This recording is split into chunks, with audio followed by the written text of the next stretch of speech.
Olá a todos, meu nome é Thales Wesley Dantas e sou discente do programa de pós-graduação em música pela Universidade Federal de São João del Rei. Tenho como orientador o professor Dr. Guilherme Vincens, vinculado à linha de pesquisa em dimensões teóricas e práticas da performance musical. Venho através do 12º Congresso Internacional da Associação Brasileira de Performance Musical, a ABRAPEM, compartilhar um recorte da minha pesquisa em andamento no mestrado em música. Minha pesquisa tem como temática a aplicabilidade do dedo mínimo da mão direita para violonistas. Esta temática surgiu a partir de aulas de violão com o violonista Everton Gloiden, no momento em que estávamos trabalhando no prelúdio número 2 de Villa-Lobos, especificamente na seção de arpejos do compasso 35 ao 90. No referido trecho, Everton me solicitou que fosse utilizado o dedo mínimo da mão direita. Em primeiro momento, fiquei surpreso, pois durante o meu processo de desenvolvimento técnico no violão, nunca havia me deparado com indicações em relação ao uso do dedo mínimo da mão direita nos principais métodos que fizeram parte da convivência com o instrumento. Naquele momento, Everton justificou que a angulação da minha mão direita era perfeitamente favorável para que na execução do arpejo fosse utilizado os 5 dedos da mão direita. Em relação à angulação favorável que o Everton citou, em relação a este tipo de ângulo, alguns violonistas, principalmente os influenciados pela escola de Tárrega, têm uma mão direita com esta inclinação. Isso realmente dificulta o uso do dedo mínimo, já que ele fica um pouco recuado para cima. Na angulação normal, que muitos violonistas atualmente estão utilizando, já é possível utilizar o dedo mínimo, que já está perfeitamente sobre a primeira corda. Outro ponto pertinente é em relação à dinâmica. Utilizando todos os dedos da mão direita, é possível destinar o polegar à função de destaque, realizando um ataque com maior potência nos intervalos de quinta, que se repetem durante todo o trecho, deixando os dedos indicador, médio, anelar e mínimo responsável por uma camada secundária, com uma dinâmica mais sutil. Para ilustrar melhor, posso exemplificar aqui na sugestão do Zigante e na sugestão do próprio Charles Postwaite, ou até mesmo do meu professor Everton, que sugeriu o uso do dedo mínimo. Zigante propõe polegar no intervalo de quinta justa e repetir o mesmo polegar para a sequência dos arpejos. Colocar energia nesses intervalos e logo em seguida ir para o arpejo com a dinâmica secundária, pode haver um prejuízo na nota subsequente, que pode acabar soando mais alto no sentido de dinâmica do que deve. Já com o dedo mínimo, eu posso isolar apenas por os intervalos de quinta o meu polegar e os demais dedos ficando para a sequência do arpejo em um segundo plano.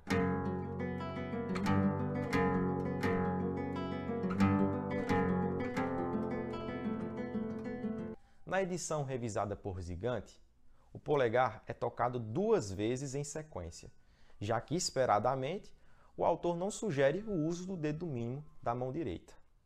A execução com a sugestão de Zigante pode acarretar em um cuidado a mais em relação à energia utilizada no dedo polegar, já que, em primeiro momento, foi utilizado para tocar forte e, em seguida, terá que utilizar o mesmo dedo polegar para dar sequência em arpejos com dinâmica em segundo plano. Não é exagero pensar que Villa-Lobos executaria este mesmo trecho utilizando os 5 dedos da mão direita, tendo em vista que compositores contemporâneos a ele, como Radamés Inátali e Garoto, já indicavam o uso do dedo mínimo da mão direita em suas obras. Além disso, podemos considerar alguns diálogos que o próprio Villa-Lobos afirma que utilizava o dedo mínimo da mão direita, conforme o descrito do famoso encontro com o violonista Segovia. Em manuscritos de obras para violão, Villa-Lobos tinha uma tendência a evidenciar a linha melódica principal, diferenciando através do tamanho da cabeça das figuras. Podemos ter essa ideia de diferença de camadas em relação à dinâmica, observando a seção de arpejos no manuscrito do prelúdio número 2, em que há diferenciações de tamanho das cabeças das figuras musicais, o que sugere mais ainda que a ênfase deve ser mantida na sequência de intervalos de quinta justa que se repetem durante todo o trecho. Charles Postwaite foi um violonista estadunidense que fez diversos trabalhos em relação ao uso do dedo mínimo da mão direita no violão. Conheci o método Right Hand Studies for Five Fingers, em que há diversos exercícios para a independência da mão direita como um todo, utilizando todos os 5 dedos e aplicando em repertório tradicional para o violão, incluindo o prelúdio número 2. A partir do método e de implementar o uso do mínimo em minha técnica do uso da mão direita, foi possível aumentar as possibilidades interpretativas, como no exemplo do prelúdio número 2, além de trêmulo em quintina ou até mesmo plaqué em 5 cordas. Com o uso do dedo mínimo da mão direita cada vez sendo mais comum, pode haver impacto em futuras composições e possibilidades interpretativas no violão.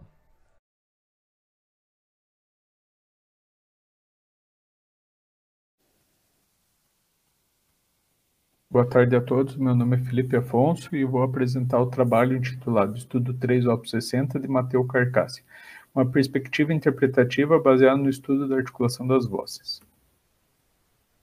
Bom, o contexto desse trabalho está dividido em 5 pontos. O primeiro é que as diferentes edições do estudo 3 do Carcassi, Op. 60, sempre apresentam o mesmo padrão interpretativo ao longo de décadas. O segundo ponto, que segundo a Canilha, afirma que a obra, por ser uma obra póstuma, as edições apresentam alguns equívocos, algumas edições, né? Terceiro ponto, historicamente o violão no período clássico romântico teve um desenvolvimento diferente se comparado com outros instrumentos de orquestra.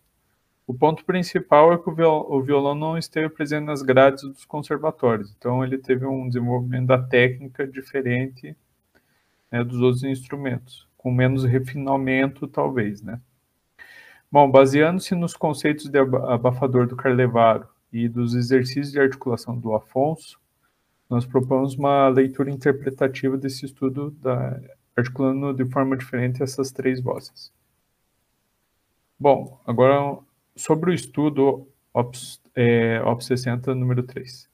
Ele foi, a primeira edição é de 1850 e em seguida foi em 1853 lançado pela editora Schott com correções e digitações de notas, né? É importante lembrar que no âmbito brasileiro do pedagógico do violão, ele é amplamente utilizado, né, esse Op. 60 do Carcassi, e as edições, por exemplo, do Henrique Pinto e Manuel São Marcos são muito utilizadas ainda, e foram publicadas pela editora Record e Irmãos Vitale. Com relação ao estudo, é uma forma B em Lá maior com 3 vozes. O nosso ponto que nós levantamos é que quando se utiliza posições fixas, você tem duração diferente das notas do que está grafado. Então, por exemplo, no último compasso aqui, temos a nota Si Lá. O Lá é uma semínima, mas com posição fixa, geralmente ele fica soando como mínimo.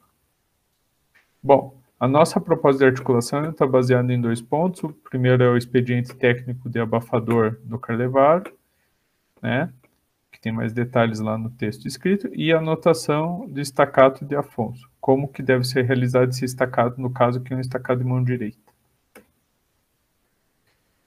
A nossa proposta visa ter um controle maior da duração, né, das notas centrais e a nota do soprano. Então, à direita aqui é a nossa proposta.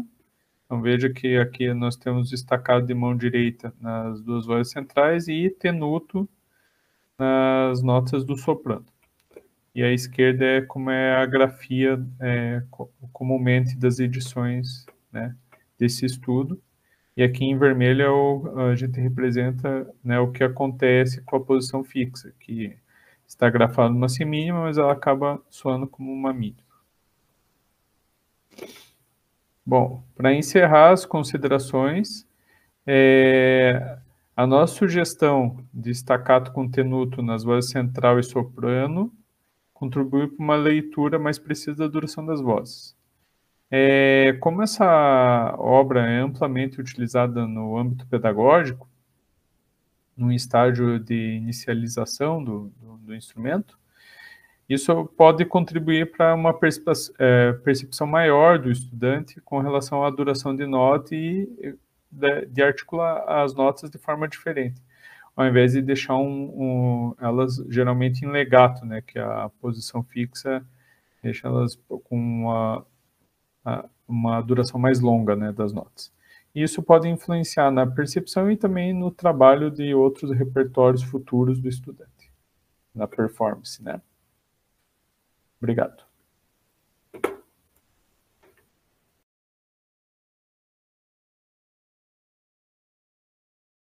Olá a todos, meu nome é Adailson Araújo e irei apresentar o artigo Impacto da Microanálise da Autorregulação na Prática Musical de um Estudante em Violão no Ensino Superior Brasileiro, de coautoria do professor Dr. Marcos Araújo. Os objetivos desse artigo foram investigar o desenvolvimento de competências autorregulatórias na rotina individual da prática musical do estudante, discutir a importância da utilização da microanálise para o desenvolvimento de competências autorregulatórias na prática musical e auxiliar o estudante a desenvolver uma prática musical autônoma. No artigo eu apresento o conceito de autorregulação da aprendizagem, o protocolo de microanálise, a metodologia utilizada para a coleta dos dados, a análise dos dados referentes às fases da autorregulação nos terceiros e 13º dias da coleta de dados, e a análise da influência da sessão de orientação no desenvolvimento da prática musical. A aprendizagem autorregulada é uma conduta autônoma que permite o indivíduo controlar e gerenciar as relações recíprocas entre a pessoa, o comportamento e o ambiente no qual está imerso. Neste artigo, eu utilizo o modelo proposto por Zimmermann, no qual a aprendizagem autorregulada é dividida em 3 fases: premeditação, performance e autorreflexão. E o cerne deste modelo é a natureza cíclica e dinâmica das 3 fases e as interações múltiplas e contínuas entre pessoa, comportamento e ambiente. A microanálise é um plano estratégico que contempla uma entrevista estruturada e coordenada que, à medida que o sujeito se envolve em uma atividade específica, há inferência de perguntas específicas que buscam analisar os processos e subprocessos nas diferentes fases da aprendizagem autorregulada. Este estudo foi um estudo de caso, com experimento de medidas repetidas. A análise dos dados foi qualitativa. A coleta de dados ocorreu ao longo de 15 dias de prática musical. E neste artigo, eu contemplo os dados coletados no pré-teste de microanálise, no pós-teste de microanálise e na sessão de orientação, que foram realizados respectivamente no 3º, 8º e 13º dias de prática. O pré-teste e o pós-teste de microanálise, que foram realizados no 3º e 13º dia, consistiu numa sessão de prática observada pelo pesquisador, na qual realizou perguntas em momentos específicos durante a prática. Importante destacar que, neste momento, não exerceu nenhuma influência na prática musical do participante. No 8º dia, foi realizada a sessão de intervenção. Foi uma sessão de orientação promovida pelo pesquisador. Nesta sessão, foi realizada uma interferência na prática do participante. O perfil do participante. O participante ele tinha entre 20 e 25 anos e estava matriculado no 5º período do bacharelado em música, com habilitação em violão, preparando-se para o recital exigido na primeira metade do curso. Na fase de premeditação, as respostas referentes a esta fase permite pressupor que o participante demonstrou uma mudança no processo de planejamento estratégico e definição de objetivos, tornando a compreensão de sua prática mais interessante em sua rotina. Na fase da performance, as respostas permitem presumir que o conhecimento de diferentes estratégias, bem como relacionar o aquecimento com o repertório, permitiram que o participante aumentasse sua autoconfiança em resolver problemas ou dificuldades técnicas, visto que no 3º dia optou por modificar o material praticado por não conseguir resolver uma dificuldade, e no 13º dia demonstrou confiança para resolver os desafios deparados. Na fase da autorreflexão, analisando as respostas, podemos pressupor que o participante desenvolveu competências autorregulatórias, como o gerenciamento do tempo, análise de tarefas, definição de objetivos e plano estratégico para a prática, dialogando com o estudo de Mixer em 2018, no qual aponta que estudantes autorregulados tendem a apresentar uma maior variedade de estratégias. O estudo permite concluir que é importante organizar, gerenciar o tempo e a utilização de diferentes estratégias e a reflexão para tornar a prática mais eficaz e estruturada. A utilização de um protocolo de microanálise demonstrou ser uma ferramenta metodológica que possibilita monitorar a prática musical e, com a intervenção, a sessão de orientação, auxiliar o progresso do pensamento estratégico, demonstrando potencial para desenvolver competências autorregulatórias e a reflexão nas sessões de prática. A reflexão como potencializadora e desenvolvimento de competências autorregulatórias para a prática musical e o impacto positivo do emprego de diferentes estratégias durante a sessão de prática. Essas são as referências e muito obrigado.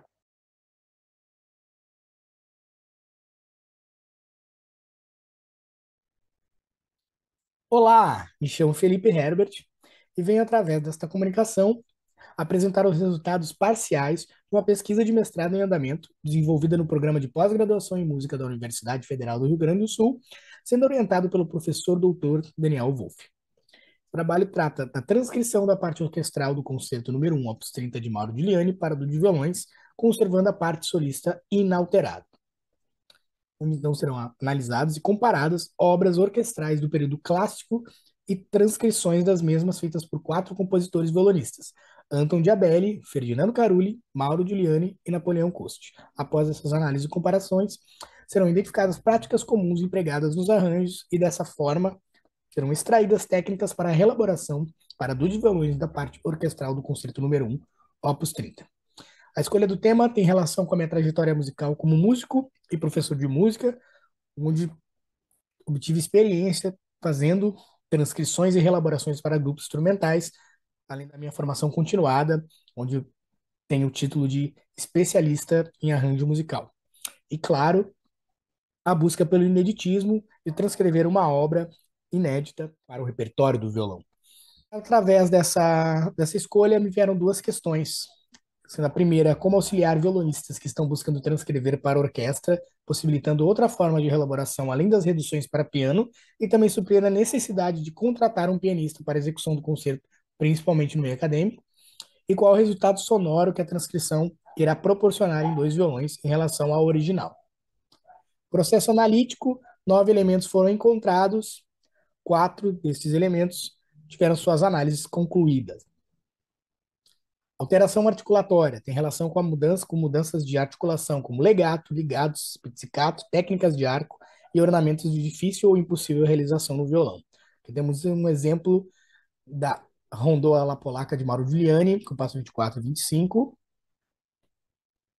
e a reelaboração feita por Anton Diabelli, onde Diabelli retira os ligados feitos pelo violino 2 e também retira os ligados feitos pela viola.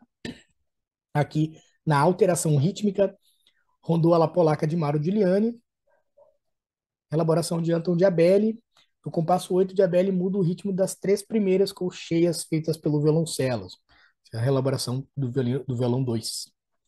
Compressão de registro. Comprimir oitavas fazia parte da prática de reelaboração, tanto para piano quanto para violão. Wolff, em 1998, em seu trabalho, menciona que é um procedimento comum o uso de mudanças de oitavas e transcrições para violão. Outro procedimento comum adotado na transcrição de música de piano para violão é o uso da mudança de oitavas. Compressão de registro, exemplo de La Clemenza de Titus e Mozart, a abertura, compasso 1. Aqui uma reelaboração de Mauro Giuliani, o violão 2. Giuliani mantém o segundo baixo na mesma oitava devido ao violão não ter registro para poder descer uma oitava abaixo. Omissão de notas, um aspecto que todo arranjador precisava considerar era a impossibilidade de executar todas as melodias da trama contrapontística original, especialmente para obras de 4 ou mais vozes. Wolff, 2003. Aqui um exemplo de omissão de notas da Rondô alla Polacca de Mauro Giuliani.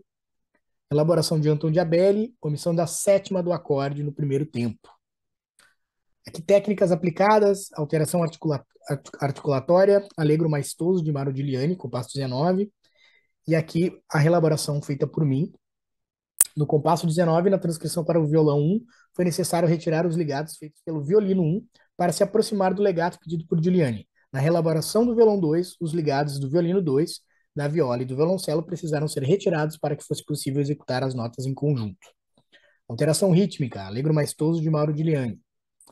Elaboração Felipe Herbert, alteração nas semicolcheias, violino 2 e viola, para colcheias, violão 2, facilitando a execução do trecho. Aqui, Polonese de Mauro Giuliani na compressão de registro, reelaboração de Felipe Herbert, foi feita a compressão do registro do violino 1 uma oitava abaixo, mesmo sendo possível a execução em sua oitava original. Foi preferível alterar o registro, pois nos compassos seguintes, a flauta 1 faz a mesma melodia feita pelo violino 1, porém uma oitava acima. Com a compressão de registro, foi possível manter a proporção de oitavas. Conclusão, esta comunicação buscou mostrar uma parte do processo da reelaboração do concerto número 1, Opus 30 de Mauro Giuliani, cotejando obras de compositores do classicismo e utilizando essas análises como embasamento técnico para a produção da transcrição. Aqui nós temos o referencial bibliográfico para esse trabalho. Obrigado.